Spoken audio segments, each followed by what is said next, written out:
I want you to look at this for a second.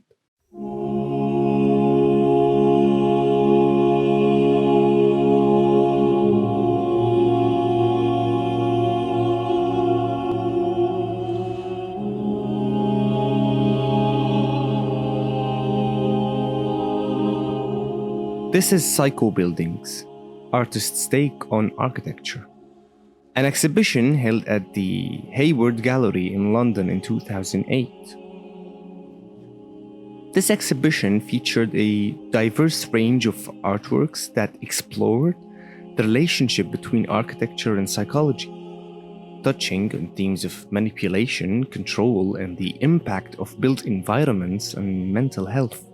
Through immersive installations and thought-provoking visuals, the exhibition invited viewers to reflect on the societal structures and cultural values that shape human behavior, shedding light on the parallels between architectural design and the psychological underpinnings of psychopathic tendencies.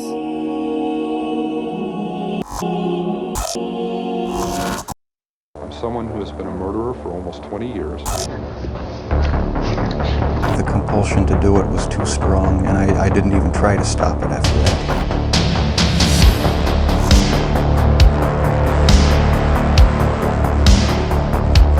The term psychopath holds a mysterious allure in our collective psyche, evoking images of cunning individuals devoid of empathy and remorse. The origins of the term psychopath can be traced back to the early 19th century, with German psychiatrist Johann Heinroth introducing it in 1818. However, it was not until the early 20th century that the concept gained traction, thanks to the pioneering work of influential figures like German psychiatrist J.L.A. Karsh and American psychiatrist Helvig Leckley. You got the indictment. It's all you're going to get. Let's read it. Let's go. Theodore Robert Bundy, you are charged. Indictment: 2 counts burglary in the 2 counts murder in the first degree, 3 counts attempted murder in the first degree.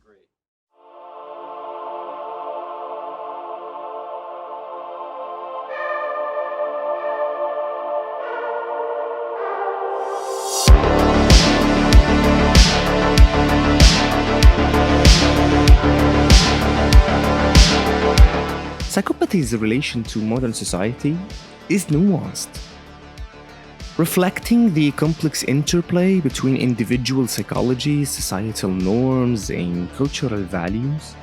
In the context of postmodernism, which is characterized by skepticism towards grand narratives, pluralism, and the fragmentation of identity, psychopathy manifests in such unique ways.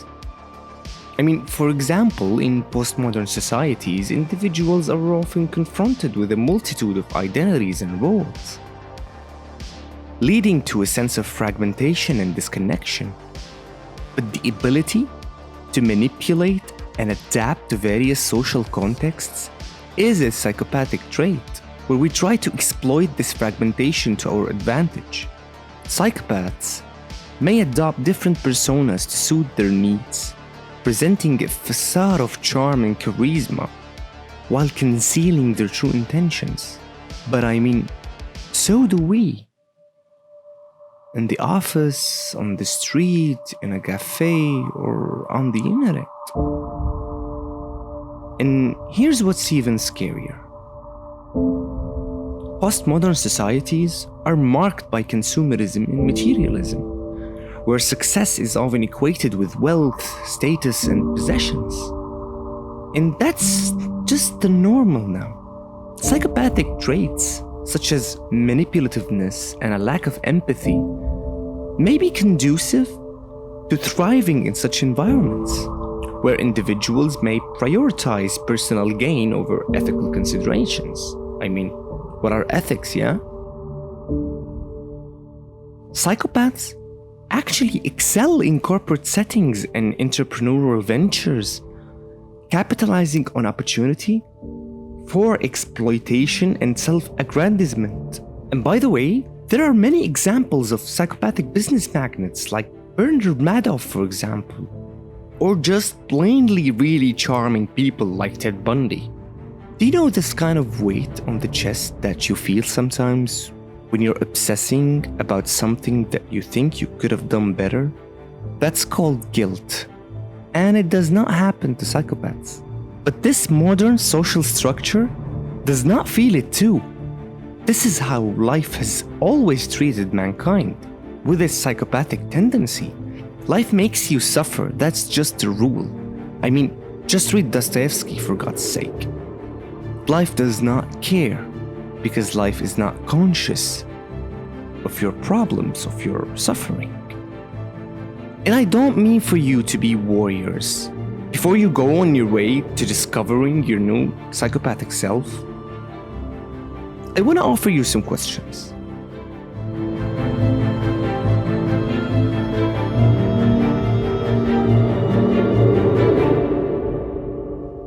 What sets the value on money? What sets the value on products? And what sets the value on art? Even content.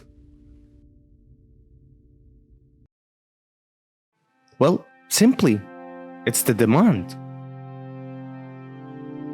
Ask yourself always, what is success? What is fame? I mean, before craving something, one must know the thing they're craving. I'd like to quote Carl Jung here. Only he who does not comprehend the darkness fears the night. Acknowledge your deepest darknesses, that's what Jung is saying. But also know that success comes from the value that the social structure around puts on you. That's how it has always been. Environmentally, evolutionarily, genetically, and socially. You were really good today because you chose not to be a psychopath. I still loved my mother, and it's hard for somebody to comprehend that you murder your mother through love. It isn't a rational process. It's a very painful process. It isn't rational. And I've got to still live with it.